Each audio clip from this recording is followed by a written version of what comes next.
지난 시간에 계속 이어서 신유의 여러 방법 두 번째 시간으로 말씀 나누겠습니다. 신유의 여러 방법.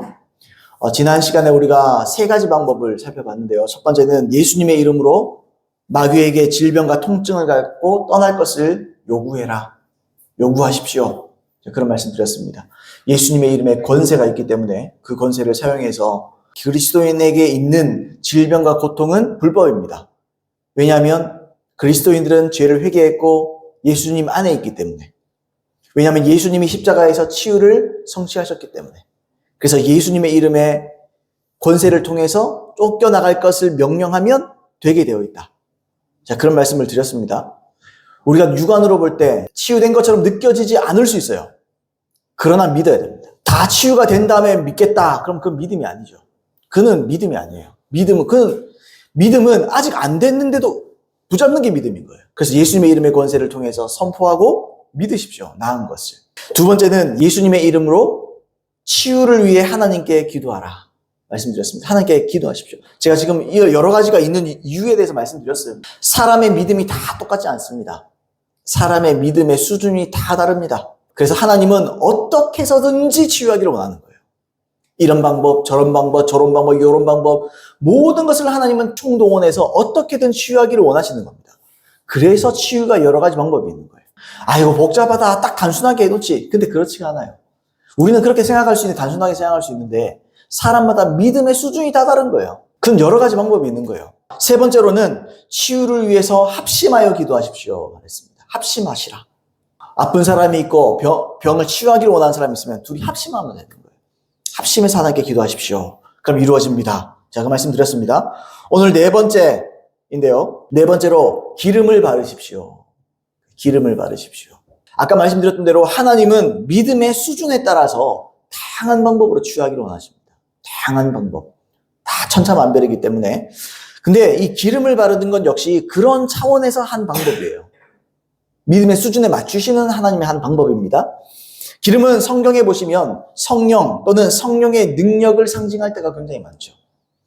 아까 읽었던 본문도 그랬잖아요. 누가복음 4장 18절로 19절 말씀에 주의 성령이 내게 임하셨으니 이는 가난한 자에게 복음을 전하게 하려 하시려고 내게 기름을 부으시고 나를 보내사 포로된 자에게 자유를 눈먼 자에게 다시 보게 함을 전파하며 눌린 자를 자유롭게 하고 주의 은혜의 해를 전파하게 하려 하심이라 하였더라. 여기서 하나님께서 예수님에게 기름을 부으시고 난 다음에 포로된 자에게 자유를 눈먼 자에게 다시 보게 함을 눌린 자를 자유롭게 하고 주의 은혜의 해를 전파. 그러니까 뭡니까? 하나님의 일을 행하게 하기 위해서 기름을 부으셨다. 이 기름이 뭡니까? 이게 사도행전 10장 18절에도 이렇게 나와요. 하나님이 나사렛 예수에게 성령과 능력을 기름 붓듯 하셨음에 그가 두루 다니시며 선한 일을 행하시고 마귀에게 눌린 모든 사람을 고치셨으니 이는 하나님이 함께 하셨습니다. 이 두 구절을 합쳐서 보면 뭡니까? 기름 부음이 뭐죠? 성령과 능력이죠. 성령과 성령의 능력을 다 의미하는 겁니다. 그러니까 기름 부음은 그걸 상징하는 거예요. 기름 부음. 그래서 구약에 보시면 구약은 아무에게나 기름 붓지 않습니다. 예수님은 그리스도이시잖아요. 그리스도. 기름 부음을 받은 자라는 뜻이에요. 원래 그리스도 또는 메시아가. 자, 아무튼 우리는 내주하시는 성령님과 임하시는 성령이 우리에게 주어지잖아요. 이 기름 부음이에요. 근데 구약에서는 기름 부음 받는 사람들이 단 세 부류밖에 없었습니다. 누구냐? 첫 번째 왕, 그 다음에 선지자, 그 다음에는 제사장. 요 세 직책, 이 세 직분에게만 하나님이 그들에게 기름 부어서 세우는 거예요. 왕에게 기름 붓잖아요, 주님이. 다윗 왕에게 기름 부어서 세우잖아요. 사무엘을 통해서. 또 선지자들에게 기름을 부어서 세우거든요. 또 아론과 그 족속들을 보시면 기름을 부어가지고 제사장들을 세우잖아요. 그렇게 세 부류밖에 없어요. 지금은 모든 사람이 기름 부음을 받는 것이지만 옛날에는 그렇게밖에 없었다고요. 그러니까 이 기름 부음이 결국에 뭐겠습니까? 직분을 주고, 왜 직분을 줘요? 은사를 주니까 직분을 주는 거예요. 직분은 있는데 은사가 없다. 그럼 그 직분 잘못 받은 거예요. 은사와 부르심에는 후회하시면 또 그게 연결돼 있어요. 은사와 부르심은. 자, 아무튼 그래서 이 구약에서의 기름 부음은 뭐냐? 곧 성령의 이 택하심, 요걸 의미하는 거예요. 그러니까 성령을 의미한다고, 제 말은. 이 기름 부음은 신약에서도 마찬가지로 성령과 그 능력을 상징합니다. 자, 근데 야고보서 5장 14절로 15절에 보시면 이런 말씀 있어요. 유명한 말씀이죠. 너희 중에 병든 자가 있느냐? 그는 교회의 장로들을 청할 것이요 그들은 주의 이름으로 기름을 바르며 그를 위하여 기도할지니라. 믿음의 기도는 병든 자를 구원하리니 주께서 그를 일으키시리라. 혹시 죄를 범하였을지라도 사하심을 받으리라. 여기서 사도 야고보가 어떻게 말했냐면, 이렇게 말이 정확하게 이렇게 나와 있지 않지만 뉘앙스와 분위기가 어떠냐면, 야, 혹시 병든 사람이 있느냐 이런 말이에요 지금. 그러니까 예수 믿는 사람은 혹시라는 말을 썼기 때문에 예수 믿는 사람은 건강해야 정상이다라는 걸 기본으로 깔고 가는 겁니다. 근데 이 야고보가 물어봐요. 혹시라도 있을 병든 자들에게 지금 말을 하는 거죠. 그러니까 이 말은 뭡니까? 상대적으로 믿음이 약한 자들에게 얘기하는 거죠. 왜냐하면 원래는 다 건강해야 돼요, 정상적이라면. 근데 상대적으로 믿음이 약한 자들에게 말을 하는 거예요, 지금. 그러니까 믿음이 약한 자들에게 그들을 지도하는 장로들, 여기서 장로들은 목회자들입니다. 이 지도하는 목회자들에게 치유 기도를 청해라. 그들에게 치유 기도를 요청해라. 이렇게 말이죠. 다시 말해, 약한 자들은 스스로, 제가 말했잖아요. 첫 번째 되지, 두 번째 되지, 세 번째 되지. 다 스스로 치유를 얻는 거잖아요. 치유를 얻는 거. 치유를 붙잡는 거잖아요. 근데 믿음에 따라 달라질 수 있다니까요. 믿음이 좀 약한 자들은 목회자들에게 기도를 청하라는 거예요. 자, 첫 번째 그들이 뭐 했느냐? 그냥 기도하지 않았다고요. 기름을 발라놓고 기름 발라보면 돈가스도 아니고 굽을 것도 아닌데, 그 기름을 발라놓고 기도를 했다고요. 기름을 발라놓고. 그게 무슨 말이냐면, 그들이 이 믿음이 약한 자들이기 때문에 성령의 역사에 대해서 무지한 거예요. 인식을 잘 못하는 거예요. 그러니까 기름을 통해서 상징을 보여주는 거예요. 지금 성령이 역사합니다. 기름을 바름을 통해서 당신에게 지금 성령이 임합니다. 왜냐하면 그게 없어도 우리는 그 기도하면 성령이 임해요. 근데 그걸 믿을 수 있는 사람도 있고, 도마 같은 믿음이 있는 사람이 있잖아요. 나는 봐야 믿겠다. 이런 사람 있잖아요. 그 사람이 어떻게 해요? 기름에는 독특한 향이 있잖아요. 그게 성령의 나타남과 역사라고 인식하게 되는 거예요. 그래서 기름을 바르라고요. 그러니까 성령님의 가시적인 예표인 기름을 통해서 성령님이 지금 이곳에 계시고 역사합니다라는 것을 인식하게 만들어주는 거예요. 그래서 기름을 바른다고요. 그래서 여러분들이 믿음이 떨어지고 모르겠다. 그러면요, 진짜 자기가 아픈데 나는 믿다 잘 모르겠다. 의심이 간다. 그럼 기름을 바르세요. 주님, 이 기름에 향이 있고 이 기름은 잘 안 사라지잖아요.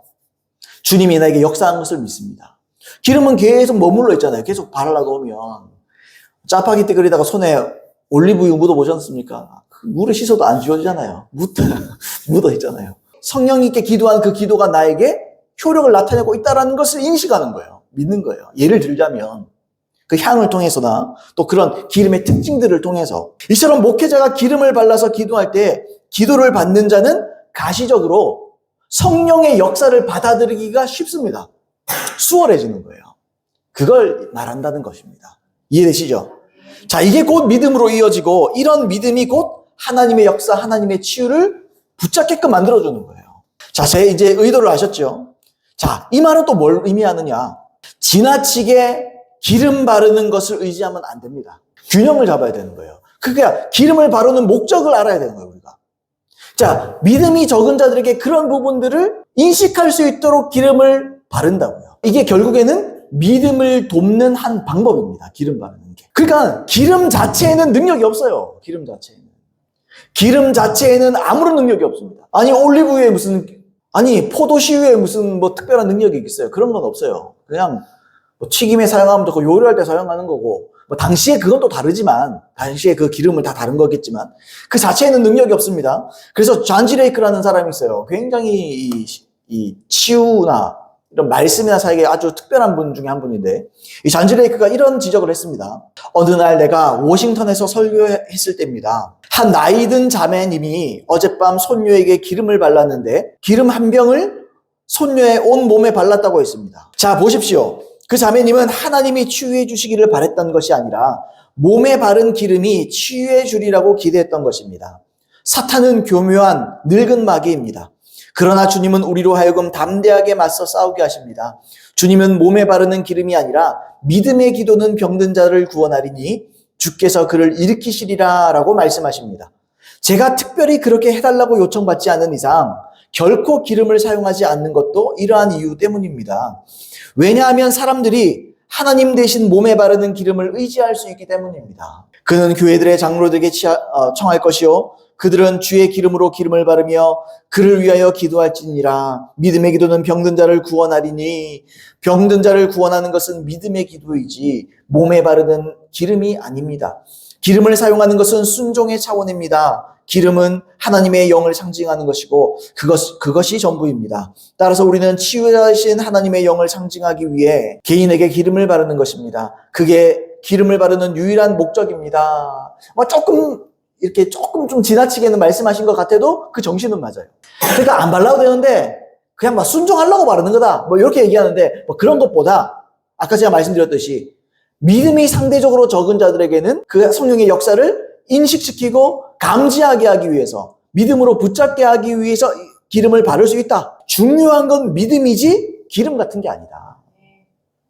우리 권사님도 저번에 그런 거 제가 한번 말씀드렸는데 이렇게 어떤 기도원이 있는데 물 같은 거 있잖아요. 저도 옛날에 신학교 다닐 때 그런 얘기 많이 들었거든요. 어떤 분이 이렇게 물로 세수하고 물 바르고 이런 거.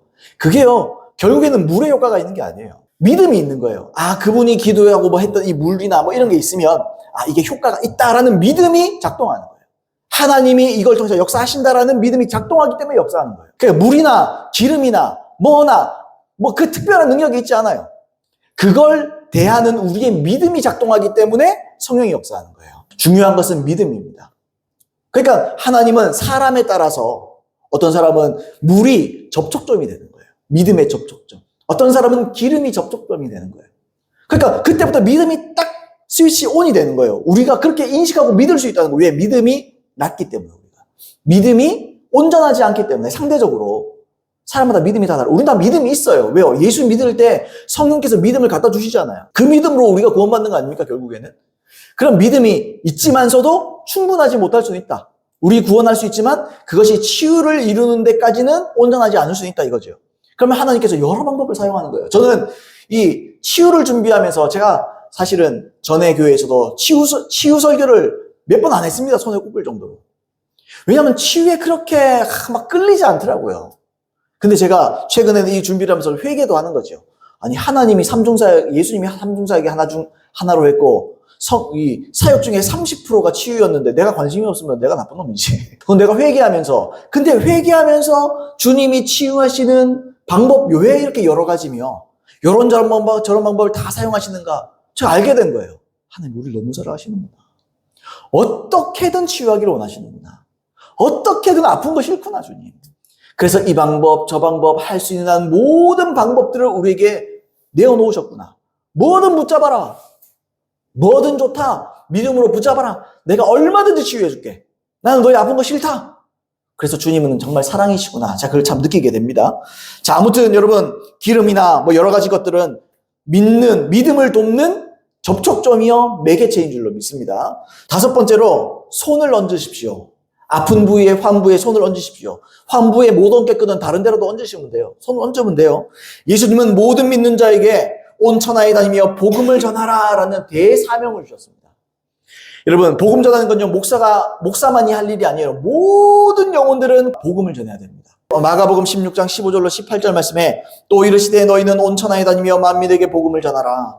믿고 세례를 받는 사람은 구원을 얻을 것이요 믿지 아니하는 사람은 정죄를 받으리라. 믿는 자들에게는 이런 표적이 따르리니 곧 그들이 내 이름으로 귀신을 쫓아내며 새 방언을 말하며 뱀을 집어 올리며 무슨 독을 마실지라도 해를 받지 아니하며 병든 사람에게 손을 얹은즉 나으리라 하시더라. 복음을 전할 때 표적이 따라올 거야 이 말입니다. 표적이 뭐지요? 하나님이 살아 계심을 보여줄 거다. 우리가 복음을 전하면 하나님께서 언제든지 내가 살아있음을 증명할 거야. 이런 말을 하는 거예요, 지금. 근데 마지막 18절에 뭐라고 되어 있냐면 그 표적 중에 하나가 병든 사람에게 손을 얹은 즉 나으리라. 얹은 즉 여기에 주목하셔야 돼요. 안 얹으면 안 낫습니다. 얹은 즉 얹었기 때문에 낫는 거죠, 여러분. 우리가 할 일은 단순한 거예요. 뭡니까? 지나가다가 어떤 사람 아프다. 그냥 지나가다가 말씀드려요. 아프신 것 같은데 제가 손 얹고 짧게 기도해도 되겠습니까? 물어보면 되는 겁니다. 제가 옛날 신학교 다닐 때도 그렇고 전도 이런 거 훈련 같은 거 하면 숙제를 내주거든요. 몇 사람에게 기도하고 오십시오 하거든요. 제가요 몇 사람에게 다 물어봤어요. 안 바쁘시면 제가 잠깐 기도해 드려도 될까요? 싫어하는 사람들 한 명도 못 봤습니다. 기도해준다 그러면 다 좋아합니다. 싫어하는 사람 없어요. 우리가 할 일은 아픈 사람에게 단지 손을 얹는 겁니다. 이건요, 장애를 손이 없고 팔이 없는 사람이면 다 할 수 있는 거예요. 그러므로 먼저 질병으로 고통당하는 가까운 가족에게 먼저 손을 얹어 주십시오. 먼저 자기 자녀와 부모님에게 손을 얹어서 기도해 주는 겁니다. 그 다음은요, 복음을 전하기 위해서 다른 질병으로 고통당하는 사람들에게 손을 얹는 겁니다. 그죠? 그 일을 우리가 해야 돼요. 이걸 우리가 안수라고 불러요. 근데 우리가 안수라 그러면 뭐 목사가 이렇게 안수하는 거, 이게 뭐 안수가 생각하는데, 여러분, 우리 다 안수할 수 있습니다. 이게 안수입니다. 손을 얹는 겁니다. 마가복음 6장 5절에 보시면 이런 말씀이 있어요.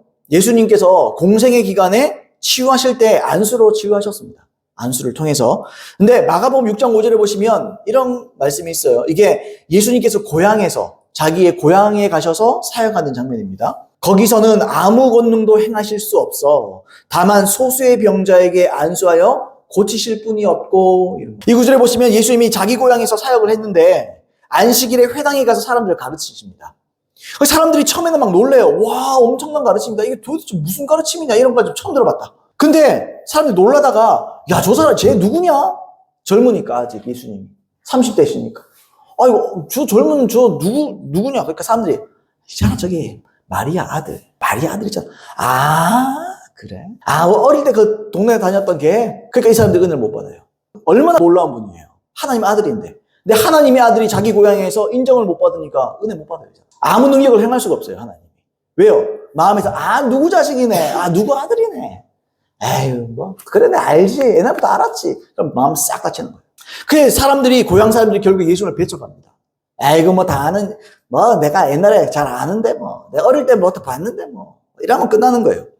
그래서 고향에서는 아무 권능도 행하실 수 없었다, 이렇게 돼요. 그리고요, 다만 소수의 몇 사람에게만 안수를 통해서 고치셨다, 이렇게 되어 있습니다. 여러분, 여기서 우리가 몇 가지를 알 수 있는 겁니다. 뭘 알 수 있습니까, 여러분? 첫 번째, 사역을 통해서 은혜를 받으려면 반드시 그 사역자를 존중해야 돼요. 존중하지 않으면 안 하는 만큼 은혜 못 받아요. 보세요, 아까 제가 말씀드렸잖아요. 제 아무리 예수님이라도 사람들이 마음 닫으면요, 아무 일도 못 합니다. 예수님도 아무 일도 못 해요.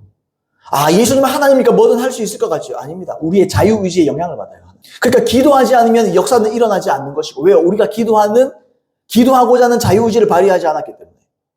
자유의지가 굉장히 중요한 겁니다, 여러분. 자유의지. 우리가 은혜 받고자 하면 몸부림치고 목말라야 되는 거예요. 존중해야 되는 거예요. 그 성경에 뭐라 되어 있습니까, 여러분? 마태복음 10장 41절인가요? 선지자의 이름으로 선지자를 영접하는 자는 선지자의 상을 받을 것이요, 의인의 이름으로 영접하는 자는 의인의 상을 받을 것이요. 선지자를 선지자로 여기고 받아들이지 않는 사람은, 받는 사람은 선지자의 상을 받습니다. 선지자의 상이 뭐겠습니까? 구원이지. 근데 선지자를 선지자로 여기지 않는다면 어떻게 되죠? 그럼 구원 못 받는 거예요. 구약시대의 선지자는요, 뭡니까? 하나님의 말씀을 선포하는 자잖아요. 그들의 말씀을 통해서 결국 얻는 혜택이 뭡니까? 구원이잖아요. 그래서 여기서 배척이라는 말은 이런 겁니다. 달갑게 여기지 않다, 이런. 그러니까 설교를 해도 별로 달갑지 않는 거예요. 아이고, 뭐, 내가 다 아는데, 뭐. 내가 뭐 어릴 때부터 봤는데, 뭐. 아니, 꼭 부모님 얘기가 아니고, 내가 동네 사람이라고, 옛날엔 동네 사람들 다 아는 사람들 거 아니에요, 당시에는. 아이고, 쟤 글도 못 읽던데, 뭐. 내가 옛날에 뭐 글도 가르쳤는데, 뭐. 이러면요, 은혜 못 받는 겁니다. 하나님은 부족한 사람이라도 하나님은 기름 부어 쓰는 거예요, 아까 말대로. 성령의 기름을 부어서 쓰는 거예요. 그러면요, 그 사람을 존중하라는 게 아니에요. 그 사람에게 기름 부으신 하나님을 존중하라는 거예요. 그러면 그 사람의 말이나 행동이나 사역이나 기도나 이런 걸 통해서 역사가 나타납니다. 그걸 받아들이면, 마음을 확 열어버리면, 이 존중이 여기고 겸손히 은혜를 받고자 하는 마음, 이걸 가지면요, 안수 받기 전에 먼저 권능으로 역사하는 거예요, 주님이. 자, 아무튼 그렇게 하지 않으면 마찬가지죠. 안수를 받아도 아무 일 일어나지 않습니다. 자, 두 번째는 뭡니까? 안수는 최소한의 치유 방법이라는 거예요. 아까 뭐라고 말씀했죠? 행하실 수 없어 다만 소수의 병자에게 안수하여 고치셨을 뿐이었고, 이렇게 되죠. 안수는 최소한의 치유할 수 있는 방법이라는 거죠. 자, 거기서는 아무 권능도 행하실 수 없었다 그랬어요. 여기서 권능이라는 단어가 디나미스라는 단어예요. 이게 뭐냐면 다이너마이트잖아요. 그게 여기서 온 말이에요. 다이너마이트. 폭발적인 능력을 말하는. 능력 중에서도 폭발적인 능력이잖아요. 다이너마이트가 폭발하는 거잖아요. 이 어근에서 나온 말이라니까요. 그 영어가. 그러니까 폭발적인 능력으로 사람들을 치유하실 수 있는 분이에요. 근데 사람들이 안 받아들이니까 그걸 못 하시는 거예요, 지금. 자기를 받아들이고 말씀에 막 은혜를 받고 말씀을 사모하고 치유받기를 기대하고 이러면요, 예수님께서 치유를 행하시면 폭발적으로 일어나는 거예요. 근데 사람들이 마음을 싹 닫아버려요. 아무리 능력이 있어도 예수님이라고 상대가 예수님이라도 마음 닫으면 예수님도 아무 일도 못합니다. 다시 말하면 하나님도 아무 일도 못합니다. 그래서 여러분, 하나님이 뭐라 그럽니까? 마음을 완악하게 하지 말라, 그렇게 말씀하시는 거예요. 우리가 마음을 완악하게 하고 그저 달갑게 여기지 않으면 하나님은 아무 은혜를 행하실 수 없습니다.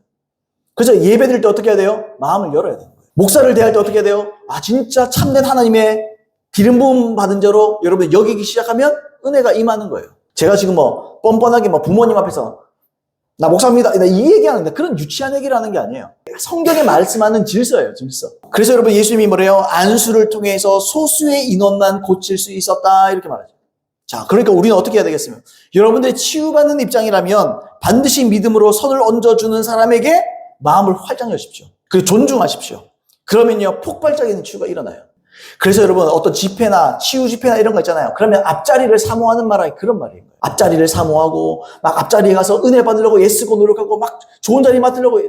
여러분, 그 사람 욕심 부리는 게 아니에요. 그게 그 사람 존중하는 거예요. 치유를 받고 은혜를 받으려면요, 사모하세요. 안수를 사모하고, 아멘입니까? 말씀을 사모하고. 그러면요, 하나님께서 그 사람의 마음, 그 열린 마음 속으로 하나님께 침투하십니다. 그 내 생각을 고쳐주시고 믿음을 고치시켜 주시고, 아멘입니까? 뭐라고 그랬을까? 성령으로 믿음을 주신다 그랬잖아요. 성령을 통해서 믿음이 어때요? 폭발하는 거예요.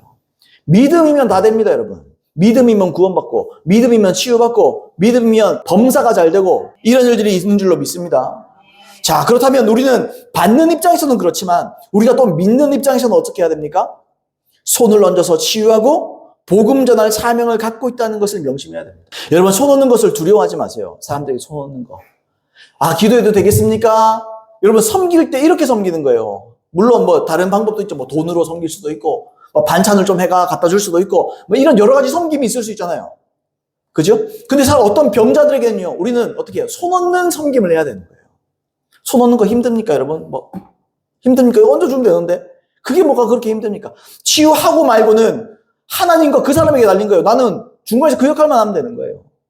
그 사람이 마음이 열렸으면 치유받는 거고, 그 사람이 마음을 닫고 있으면, 한번 얹어 있어. 그럼 얹고, 안 나오면 치아 뿌리고 내 잘못이 아니라는 거예요. 하나님 잘못도 아니라는 거예요. 자, 케네세게 목사님의 책에 보시면 안수에 관한 굉장히 의미 있는 이야기가 나옵니다. 한번 읽어볼게요. 자, 1935년 어느 날 어떤 장로교회 여성도가 나에게 말하기를, 핵임 목사님에게, 굉장히 젊을 때예요. 35년이니까. 나에게 말하기를 오순절 교회에 다니는 그녀의 시어머니께서 집으로 방문하실 거라고 하였습니다. 자, 그러면서 그분이 말하는 거예요. 핵임 목사님에게. 목사님께서 할머님을 만나시면 재미있을 겁니다. 왜냐하면 시어머님은 목사님처럼 믿으시거든요. 시어머니는 신유를 믿습니다. 82세가 된 그녀의 시어머니가 사람들을 집으로 신방 가서 안수하여 그들을 낫게 한 이야기를 그녀는 나에게 들려주었습니다. 이 연로하신 오순절 교회 여성도가 얼마나 멋진 치유 사역을 한 것입니까? 나는 성경을 믿기에 부족함이 없는 센스를 가진 사람을 마침내 만나보게 되었다는 감격을 내 생애에 그처럼 느껴본 적이 없었습니다. 그녀가 어떤 날에 도착한다는 것을 알고 나는 그날 오후 늦게 그쪽으로 갔습니다. 내가 소개를 받고 나서 이 노부인에게 말했습니다. 할머님의 이야기를 좀 들려주십시오. 그러지 그녀는 말했습니다. 우리는 아주 오래전 1865년경 이곳 텍사스로 나왔지. 아버님은 가장 가까운 학교에서 40마일 떨어진 어떤 지역에 정착을 하셨어. 그래서 나는 학교에 다니질 못했지. 교육을 전혀 받지 못했지. 나는 자라서 역시 많은 토지를 소유한 이웃집의 청년과 결혼하여 가정을 이루었어. 나는 여전히 읽을 줄도 모르고 쓸 줄도 몰랐지만 우리 애들은 학교에 보냈어. 그들이 모두 자랐을 때 어떤 사람들이 와서 소위 덤불 정자 집회, 어떤 집회가 있었나 봐요. 교회에서는 집회를 열었지. 말뚝 몇 개를 세우고 말뚝과 말뚝 사이에 와이어를 팽팽히 연결시킨 다음 그 위에 작은 나뭇가지들을 얹었어. 나는 그 집회 중에 구원을 받고 성령 세례를 받았어. 내가 성령 세례를 받고 방언을 하게 되자 하나님께서 나에게 성경 읽는 법을 가르쳐 주셨지. 이게 진짜 있습니다. 제가 아는 제 하구의 어머니가 글자를 못 읽으신대요. 근데 성경은 읽으신답니다. 그게 불가능하지 않습니다. 그런 일이 있어요. 그러니까 다른 글은 하나도 못 읽어요. 근데 성경 읽으면 이게 무슨 말인지 안돼요. 근데 이분도 그런 거예요. 그런 일이 종종 있습니다. 또 슈프리자 시토리라는 사람이 아는 분 아시죠? 그분은 한 번도 태어나서 모잠비크에 계신 분이거든요. 목사님인데 그분 태어나서 한 번도 언어를 공부해 본 적이 없어요. 영어를 공부해 본 적 없어요. 근데 하나님께서 그 사람에게 13개 국어를 주셨습니다. 이분이 13개국을 다니면서 복음을 전해요. 그러니까 하나님께서 필요하니까 주는 거예요. 그냥. 그렇다고 공부하지 말라는 게 아닙니다. 그런 경우도 있다는 거지. 하나님께서 내게 성경 읽는 법을 가르쳐 주셨지. 내가 성경을 읽게 되었는데 한 번도 틀리지는 않으나 그저 읽을 줄만 아는 거야. 나는 성경 외에는 읽을 줄을 몰라. 그러다가 우리가 도시로 이사를 갔어. 남편과 아이들이 낮에는 농장에 나가서 일을 했고 나는 집에 혼자 있었지. 내가 주님께 간구했어. 이거 한번 들어보세요. 이게 정말 감동적입니다. 자, 아이들도 나가고 다 일하러 갔잖아요. 혼자 집에 있으면서 할 수 있는 게 성경 읽는 거예요. 그러면서 이렇게 말했어요. 주님한테 기도를 하는 겁니다. 주님, 내가 할 수 있는 일이 있습니까? 나는 교회에서 찬양도 할 수 없었어. 음치였으니까. 나는 주일학교 교사도 할 수 없었어. 개간지를 교재로 사용했는데 나는 개간지를 읽을 수 없잖아. 어느 날 내가 집에서 기도하면서 성경 마가복음을 읽다가 이 대목을 읽게 되었어. 믿는 자들에게는 이런 표적이 따르리니 병든 사람에게 손을 얹은 즉 나으리라 하시더라.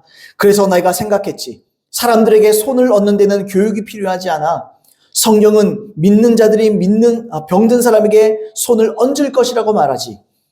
그래서 나는 이웃을 돌아다니면서 병든 사람이 있는가를 알아봤어. 나는 매일 오전부터 오후까지 병든 사람들을 방문해서 그들에게 치유에 관한 성경 말씀을 읽어주었어. 이분이 할 수 있는 게 성경 읽는 거하고 손 얹는 거잖아요. 그러니까 이걸 했다는 거예요.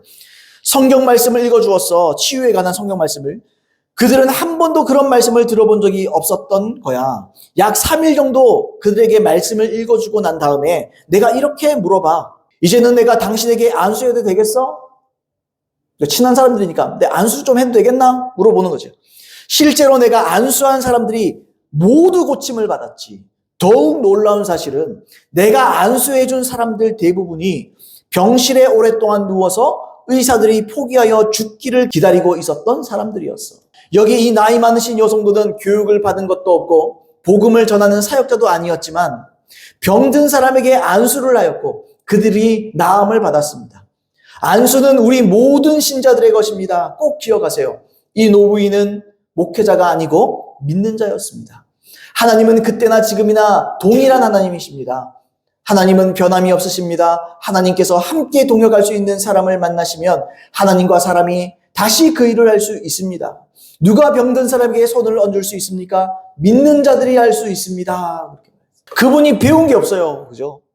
결혼은 잘해서 부자에게 결혼을 했는데 어쨌든 이분이 성경을 못 읽어요. 성령의 충만함을 받고 이분이 하나님께로부터 성경만큼은 읽을 수 있는 능력을 받았어요. 그리고 읽다 보니까 하나님 내가 할 수 있는 일이 뭡니까? 그러니까 주님이 딱 보여주는 게 마가복음 16장의 내용을 딱 보여주시는 거예요. 아 맞자 내가 이게 손 얹는 데는 교육이 필요 없지. 나 손이 있지. 그러니까 말씀 그대로 할 수 있는 일이 뭡니까? 말씀을 읽어주는 거예요. 그냥 아픈 사람에게 가서 치유에 관한 말씀을 그냥 읽어주고 한 3일 쭉 읽어주다가 손 얹고 기도해 주는 거예요.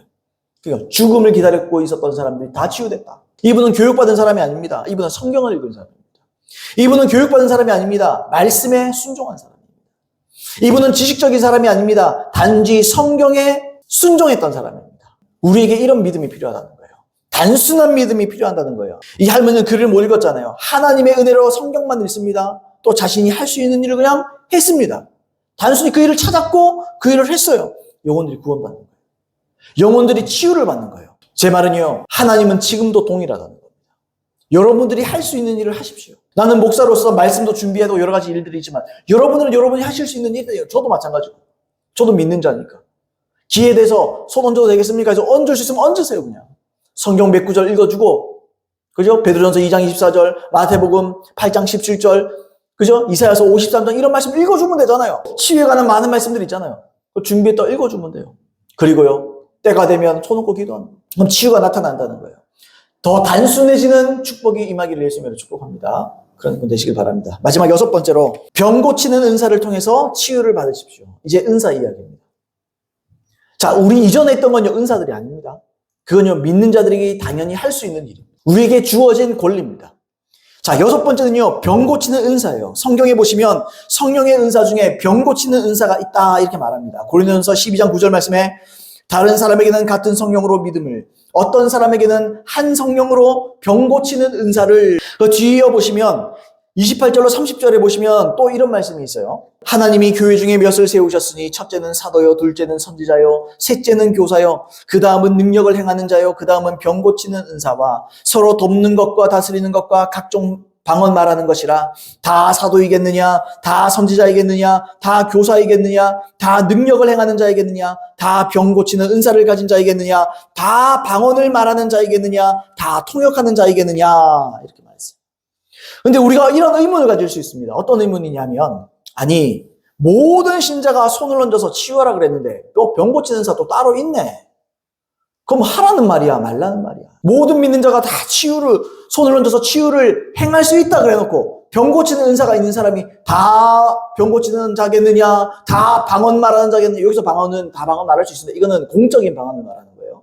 오해하시지 마십시오. 이거는 공적으로, 옛날에는 초기 교회 때는요, 이 공적인 방언, 그 방언을 하면 내가 알아요. 뭘 아느냐. 이 전체를 위한 하나님의 메시지다, 이런 방언이 있어요. 저도 그런 메시지를, 제 친구 중에 한 명이 그런 메시지 방언을 했었습니다. 청년 때. 그리고 제가 그게 들렸어요. 그래서 그 친구가 말하는 것을 그대로 들어서 말하면 그 자체가 메시지가 됩니다. 제가 그랬던 경험이 있습니다. 그렇게 해봐서 압니다. 자, 이런 의문을 가질 수 있습니다. 아니, 손 얹어서 다 기도하라 그래 놓고 병 고치는 은사 또 받은 사람이 있다는데 뭐 자꾸 이랬다 저랬다 그러냐, 이렇게 얘기할 수 있다고요. 자, 설명하면 이렇습니다. 신자는 전부 손을 얹어서 치유할 수 있습니다. 그리고 또 그렇다고 모든 치유의 은사를 가진 것은 아닙니다. 이 두 가지를 다 이해할 수 있습니다. 모든 주부는 요리를 합니다. 근데 모든 주부는 전문 셰프는 아닙니다. 이것도 같은 거예요. 모두 요리를 할 수 있지만 전부 다 요리사는 아니잖아요. 그렇죠? 무슨 말이냐? 모든 신자는 치유를 행하지만 모든 치유의 은사를 가진 치유의 전문가는 아니다. 제가 이 말입니다. 이 말을 하는 겁니다. 자, 좀 전에 우리가 고린도전서 12장을 읽었어요. 그때 하나님이 교회 안에 세운 직분, 직임과 그 은사에 대한 기록을 말하고 있어요. 제가 왜 그렇게 말하냐면, 보세요. 하나님이 교회 중에 몇을 세우셨으니, 교회 안에 세우신 거예요, 지금.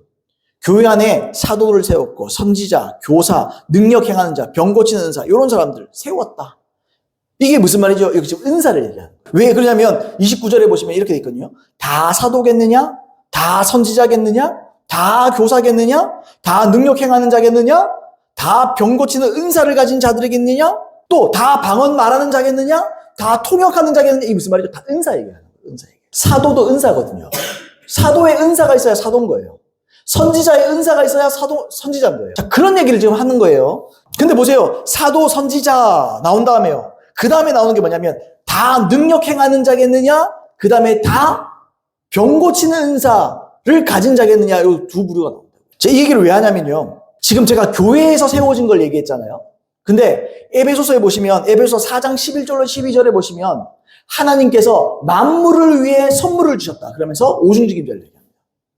사도 선지자, 자 읽어볼게요. 그가 어떤 사람은 사도로, 어떤 사람은 선지자로, 어떤 사람은 복음 전환자로, 어떤 사람은 목사와 교사로 삼으셨으니 이는 성도를 온전하게 하여 봉사일을 하게 하며 그리스도의 몸을 세우려 하심이라. 근데 그 전에 보시면 만물을 위하여 이들을 선물로 주셨다 그런 말. 그리스도의 선물이 뭐냐? 오중직임자다. 그런 말 하거든요. 이건 지금 어디에 세운 거예요? 만물을 위해서 세운 거잖아요.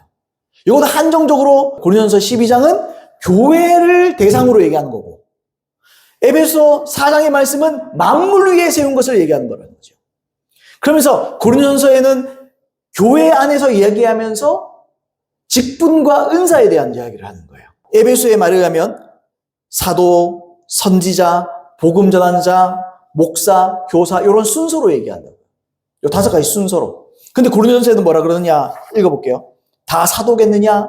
다 선지자겠느냐? 다 교사겠느냐? 교사가 앞에 와버렸죠? 그 다음은요. 지금 어디 얘기하는 거라고요? 교회에 얘기하는 거예요. 교회에는 복음 전하는 자가 필요합니까? 필요 없습니까? 필요는 하지만, 있을 수는 있지만 주된 사역이 아니죠, 교회에서는. 그래서 뭐가 나와요? 사도, 선지자, 그 다음에 교사가 나오는 거예요. 가르치는 사람. 왜요? 교회는 가르치는 사람이 필요하고 중요하니까. 중요한 순서대로 얘기하는 거예요. 만물을 위해서 사도, 선지자, 복음전자, 목사, 교사가 필요한 거예요. 이해되시죠? 교회 안에서는요, 사도, 선지자, 교사를 내게, 그 다음에 뭐라 하죠? 그 다음에 복음 전하는 자가 안 나오죠? 뭐가 나옵니까? 능력을 행하는 자와 다 병 고치는 은사를 가진 자에게 된다고 그러죠. 요 두 가지를 합치면 복음 전하는 자입니다. 그러니까 복음 전하는 자는 능력 행함과 병 고치는 은사를 가지고 있는 사람이죠. 그러니까 병 고치는 은사, 능력 행함과 병 고치는 은사는 복음 전하는 자의 주된 사역이거든요. 주된 은사거든요. 지금 그 얘기를 하는 거예요. 그러니까 신자로서 하나님의 말씀을 믿고 순종함으로써 치유를 받을 수 있어요. 이게 첫 번째입니다. 이게 가장 좋은 거예요. 그러나 또 하나님은 치유가 필요한 자에게 믿음이 없는 경우에 병 고치는 은사, 복음 전하는 자의 은사가 있잖아요. 이 병 고치는 은사를 통해서도 사람을 치유하실 수 있다. 이 얘기를 하는 겁니다. 첫 번째는 여러분들의 믿음으로 치유하는 게 제일 좋아요. 왜요? 믿음의 성장을 동반하거든요. 이건 제일 좋은 거예요. 근데 그럼에도 불구하고 어떤 사람에게는 병 고치는 은사를 통해서 치유받는 것도 필요할 수 있어요. 그래서 종종 그런 일들이 있는 겁니다. 잘 들으세요. 종종 그런 일이 있는 겁니다. 케네스 게 목사님 책의 내용을 조금 한번 설명해 드리겠습니다. 요거 읽고 거의 끝납니다. 자신의 책에서 이런 경험을 소개했습니다. 해기 목사님의 책은 참 감사한 게 이분이 직접 경험한 게 너무 많아요. 직접 경험한 거. 이건 자기의 장모님에 대한 치유에 대해서 이야기를 하는 겁니다. 한번 읽어볼게요. 성령의 음성은 나에게 장모님의 치료를 위하여 무엇을 행하고 무엇을 말해야 하는지를 말씀하셨습니다. 그녀는 내일 갑상선 수술을 받기 위해 병원에 입원하기로 되어 있었습니다. 그녀는 치료에 대해서는 전혀 믿음이 없었습니다. 그러니까 치유를 믿지 않아요. 이 장모님은. 구원받을 만한 믿음이 있는지 몰라도 치유까지는 이 사람을 못 믿는 거예요. 만일 그녀가 치료받을 것을 기대하고 있다면 병원 가는데 필요한 짐을 챙길 필요가 없었을 것입니다. 그러나 그녀는 짐을 챙겼습니다. 그 성령의 음성이 내게 이렇게 말씀하셨습니다. 나는 너에게 병 고치는 은사들을 주었다. 나는 너를 병든 자를 섬기라고 보냈다. 해기 목사님은 실제로 선지자입니다. 그리고 두 번째 교사입니다. 그리고 병 고치는 은사를 받았어요. 병 고치는 은사. 이분이 이제 예수님께서 방문하셔서 직접 얘기해 주십니다. 내가 하나님의 성령께서 하라고 하신 일을 행했을 때 순간적으로 그 갑상선은 누군가 풍선을 바늘로 찌른 것처럼 가라앉아 버렸습니다. 기도해버리니까 그냥 펑 나버려요. 이 경우에는 그녀가 하나님을 믿어서 치료받는 것이 아닙니다. 왜요? 치료에 대한 믿음이 없었다 그랬잖아요. 짐 싸고 있잖아요. 그죠? 그러니까 이 사람은 그냥 병원에서 갑상선 수술을 받아야 된다. 요 정도? 그러면 하나님 나를 돌봐주실 것이다 정도의 믿음이 있었던 거지. 치료받을 만한 믿음은 없었어요. 그 후에 당신이 그녀에게 질문한다면 그녀는 이렇게 말했을 것입니다. 절대 아닙니다. 이것은 내 믿음이 아닌 줄 잘 알지요. 나에게는 치유에 대한 믿음이 전혀 없었습니다. 당신은 왜 그녀가 치료받았는지 그 이유를 아시겠습니까? 하나님의 영이 제게 무엇을 해야 할지를 말씀하셨기 때문입니다. 그러나 병 고치는 은사의 나타남은 내가 원한다고 되는 것은 아닙니다. 무슨 말이냐면 해기 목사님에게 성령께서 말씀하시는 거죠. 무슨 말씀하셨느냐? 나는 너에게 병 고치는 은사를 주었다. 나는 너를 병든 자를 섬기라고 보냈다. 그랬잖아. 그게 무슨 말이냐면 나는 너의 장모를 너를 통해서 치유하기를 원한다. 이게 뭐냐? 병 고치는 은사를 하나님께서 작동시킨 거예요. 지금 치유해라. 지금 가서 기도해줘라. 발동시킨 거예요. 발동시킨 거. 이해되시죠? 발동시켰을 때 하나님의 성령께서 나를 인도하시고 발동시켰을 때는 그 기도를 받는 사람이 믿음이 전혀 없어도 치유될 수 있다는 거예요. 근데 문제는 뭐냐 하면 이런 병 고치는 은사는 내가 마음대로 껐다 켰다를 못한다는 거예요. 계속 읽습니다. 이 은사는 성령께서 원하심에 따라 나타납니다. 나는 같은 곳에서 모든 단추를 눌러보고 모든 레바를 다 당겨보고 내가 말한 모든 말씀을 다 고백해도 아무 일도 일어나지 않았습니다. 그리고는 아무 일도 일어나지 않고 지내다가 나는 이렇게 말했습니다. 그런 일이 다시는 일어나지 않을 거야. 그런데 그때부터 역사는 나타나기 시작했습니다. 성령의 나타남은 성령이 원하시는 대로라는 사실을 깨달으십시오. 그러니까 아무도 몰라요. 우리는 기도하고 귀 기울이는 것밖에 없는 거예요. 병 고치는 은사의 한해서를 말하는 겁니다. 우리는 병 고치는 은사 이전에 우리의 믿음을 통해서 치유받을 수 있습니다. 아멘입니까? 근데 그렇지 않은 경우도 있다. 상대방의 믿음이 전혀 작동하지 않을 때도 하나님은 하나님의 뜻과 계획과 주님의 이 예지, 하나님의 모든 걸 아심을 통해서 어떤 사람들에게는 치유를 하라고 말씀하신다는 거예요. 그때는 100% 치유된다. 그 사람이 안 믿어도. 왜요? 그건 하나님의 주권이기 때문에 치유된다. 그런 일이 있을 수 있습니다. 근데 보세요. 이건요, 드문 일이에요. 그러니까 나는 치유의 은사를 내가 받았지. 그러면서 탁탁 막 치유하고. 여러분, 말씀을 가르침을 통해서 믿음을 고치시켜야 하진 않는 거예요. 상대방에게. 이해되세요, 여러분? 이어서 이렇게 말합니다. 해김 목사님이. 나는 이 성령의 나타남에 대하여 하나님께 감사하며 또한 믿고 있습니다. 그러나 이것은 치료를 얻어내는 한 가지 길일 뿐입니다. 모든 방법 중 가장 좋은 방법은 베드로전서 2장 24절을 아는 것입니다. 저가 채찍에 맞음으로 너희는 나음을 얻었나니. 말씀을 믿어라. 이것으로 치유를 받아라. 이게 최고다. 필요에 따라서 하나님께서 가시적으로 영혼들에게 하나님 살아계심을 보여주기 위해서 치유의 은사를 발동하실 수도 있어요. 그러면 그걸 해야 됩니다. 조용기 목사님의 사역을 한번 보세요, 여러분. 어떤 사역에 치유가 잘 안 풀릴 때가 있어요. 근데 그때 조용기 목사님 어떻게 하느냐? 휠체어에 앉아있는 사람 보고 주님이 말씀하세요. 저 휠체어에 앉아있는 사람 보고 일어나라 그래라. 그러니까 조용기 목사님이 못해요. 어떻게 일어나? 이렇게 사람 많은데 휠체어 못 일어서지 못하니까 앉아있는데 어떻게 일어나라 그럽니까? 설교하고 하는데 아무래도 치유가 안 돼. 그러니까 성령께서 그러세요. 지금 해라! 나 모르겠습니다. 주님, 그럼 해버려요. 거기 계신 분, 휠체어에서 일어나십시오. 그리고 휠체어에서 지금 당장 일어나십시오. 그럼 그 사람이 갑자기 벌떡 일어나 버려요. 그 휠체어를 들고 머리 위에 올라버려요. 그 사람들이 믿음이 폭발하는 거예요.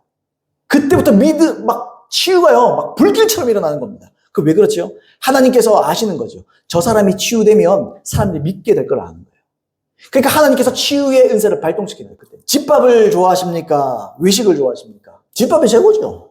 집밥. 요즘은 남편이나 아내나 다 돈을 버는 그럴 때라서 외식도 주로 많이 한다 그러긴 하던데, 여러분, 집밥이 짱입니다. 외식은 어쩌다 한번 하는 거지. 자기의 믿음으로 치유받고 누리는 게 가장 좋습니다. 왜냐하면 그게 믿음의 성장을 동반하기 때문에 그렇습니다. 그러나 상황과 그 사람의 믿음에 따라서 때때로 하나님은 자신의 은사자를 통해서 치유하기도 하시고 누리게도 하실 수 있습니다. 근데 그건요, 외식 같은 거예요. 어쩌나 한 번 일이에요. 있는 일이에요. 그걸 추구하면 안 돼요. 그래서 집회 무조건 쫓아다니고 그게 좋은 게 아니에요. 무슨 집회가 있으니까 쫓아다니고, 치유받자, 첫날 치유해도 쫓아다니고 이런 사람들 있잖아요. 그 사람들이 치유가 안 일어나는 이유가 있는 거예요. 그 사람들은요, 자기의 믿음을 성장시켜야 돼요. 자, 그런 분들 되길 바랍니다. 여러분, 기본을 추구하세요. 여러분들의 믿음을 성장시키십시오. 하나님께서 기도를 통해서, 여러 가지 있었잖아요. 기도를 통해서, 마귀에게 우리 예수님의 이름의 권세를 사용함을 통해서, 그런 여러 가지를 합심 기도를 통해서, 합심 기도가 아니라 나 혼자 기도를 통해서 하나님 치유하신 것을 믿는 겁니다. 베드로전서 2장 24절, 저가 채찍에 맞음으로 너희가 나음을 얻었나니, 거기서 자기 이름을 집어넣는 거예요. 예수님께서 채찍에 맞으심으로 나는 나음을 입었나니, 나는 치유를 받았나니, 이걸 계속 믿는 겁니다. 붙잡고 또 붙잡고 아파도 믿는 겁니다. 안 아프면 안 믿지. 아프니까 믿지. 그죠? 그걸 계속 붙잡는 거예요. 하나님, 이것은 영적인 세계의 현실입니다. 나는 이 현실을 붙잡습니다. 나는 이 현실을 삽니다. 내가 지금 이 살아가는 것은 그림자일 뿐입니다. 자, 결론을 말씀드리겠습니다. 여러분, 저는 아까도 말했듯이 제가 이걸 준비하면서 느끼는 게 그거예요. 하나님은 어떻게 하든지 치유하기 원한다. 어떻게 하든지 우리가 아픈 건 못 본다. 눈에 흙이 들어가도 나는 볼 수가 없다. 너무 고통스럽다. 내 자식이 왜 아파야 되는가? 내 자녀가 왜 아파야 되는가? 나의 피조물들이 왜 고통받아야 되는가? 이게 하나님 마음이에요. 그래서 하나님은 오늘 또 3가지를 가르쳐 주셨습니다. 기름을 바르십시오. 또 손을 얹어서 나 스스로도 셀프 치유도 하시고 다른 사람도 치유하십시오. 아멘이시죠? 또 때로는 은사자를 통해서 또 치유하실 수도 있는 거예요. 그럴 때 마음을 활짝 열어놓는 겁니다. 나를 치유하여 주시옵소서. 여러분, 그런 저와 여러분들에게 바랍니다. 여러분, 다른 것보다 여러분, 하나님은 여러분들을 지극히 사랑하십니다. 웃자던 동 구원하시고 웃자던 동 치유하기를 원하시는 그 하나님의 마음을 여러분들이 이해하시게 되시기를 축복합니다. 그래서 오늘 배운 이 치유의 어떤 방법들 여러분 삶에서 적용시키시고 이걸 붙잡고 성경적인 것들이니까 적용하면 반드시 효력이 있습니다. 진리는 반드시 효력을 갖고 오거잖아요. 그러므로 이 말씀을 통해서 자유함을 얻는 저와 여러분들에게 예수님을 축복합니다. 건강하게 살다가 하나님 주시는 장수를 누리며 아파서 질병으로 죽지 마세요. 예수 이름으로 떠나가라. 질병으로 죽지 마세요. 사고로 죽지 마세요. 죄를 버리고 하나님의 말씀대로 살고 그리고 치유를 붙잡고 살고 그래서 어떻게 해요? 혜기 목사님이 돌아가실 때 어떻게 돌아가셨느냐? 아침 식사 딱 한다고 토스트하고 빵 이렇게 다 이렇게 식사를 이렇게 맛있게 다 하고 한숨을 며칠 전에 아셨대요. 사모님에게. 우리 좀 나가 이제 갈 때가 된 것 같소. 그렇게 얘기했어요. 그리고 아침 식사 딱 먹고 그 식탁에서 앉아서 한숨을 그러고 가셨대요. 그리고 제가 알기로는 사모님도 똑같이 가셨다고 제가 알고 있어요. 예수 믿는 사람이랑 마무리도 그런 겁니다. 혜기 목사님은 주님이 주신 자기의 사명을 다 감당했거든요. 그러니까요, 편안하게 아픈 거 없이, 제 말씀에 이분은 어릴 때부터 심장이 기형으로 태어났어요. 그래서 이분은 10대를 못 넘긴다 그랬습니다. 근데 그분이 80몇 세에 돌아가셨습니다. 다 누리고, 한숨을 푹 내쉬고, 우리가 숨 끊어진다 그러잖아요. 말 그대로 숨을 다 내쉬고. 그렇게 소천을 하셨다 그러더라고요. 참, 그분은 삶부터 그분의 마지막, 그죠? 소천하는 그날까지 덕스럽고 은혜 안 되는 게 없어요. 여러분, 그런 저와 여러분 되기를 바랍니다. 그런 저와 여러분 되기를 예수님으로 축복합니다. 자, 우리 들은 말씀 기억하시면서 잠깐 기도하고요. 치유를 위해서 기도하시고, 또 하나님의 그 사랑을 기억하시고, 우리 잠깐 그렇게 기도하신 다음에 제가 마무리하도록 하겠습니다. 우리 기도하겠습니다.